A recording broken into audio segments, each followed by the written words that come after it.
అరే రాజమౌళి, నీ మీద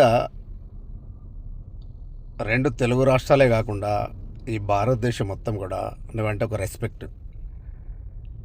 నీకున్న టాలెంట్కు నువ్వు మంచి సినిమాలు చేసి పబ్లిక్ని ఎంటర్టైన్మెంట్ చేసి వాళ్ళందరినీ కూడా సంతోషపరుస్తావని అనుకున్నాం.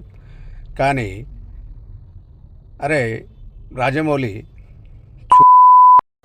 నువ్వు బాహుబలి సినిమా తీసినావు కదా రావులే, అందులో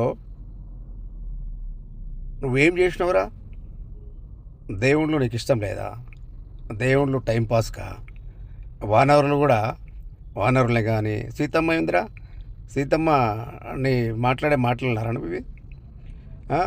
వ్యంగ్యంగా ఇదేదో అంటే అంతకుముందు కూడా స్టార్టింగ్ నుంచి నువ్వు ఫోటోలు పెట్టుకొని నీ ప్రతి సినిమాకు నువ్వు ఇనాగ్రేషన్ చేసేసి కొబ్బరికాయలు కొట్టించిన సందర్భాలు లేవారా?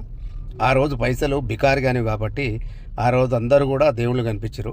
ఈరోజు బాగా డబ్బులు వచ్చినాయి కాబట్టి ఇవాళ నీకు దేవుళ్ళు కంటే కనిపిస్తలేరురా.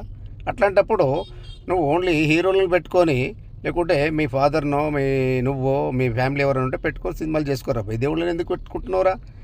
ఆ దేవుళ్ళని కూడా ఒక సందర్భాన్ని సమయాన్ని బట్టి నువ్వు వాడుతున్నావు కాబట్టి ఇవాళ నీకు ఆ పేరు క్రేజ్ వచ్చిందిరా మౌలి. అట్లాంటి పిచ్చి పిచ్చి మాట్లాడకు బిడ్డ. నేను ఎవరు కూడా ఇడవరు. నీ మీద మంచి రెస్పెక్ట్ ఉండే, అది మొత్తానికి వెళ్ళిపోయింది బిడ్డ. తస్మాత్ జాగ్రత్త. ఇక నీ వెంట పడుతూనే ఉంటారు, నువ్వు చూస్తుండు బిడ్డ.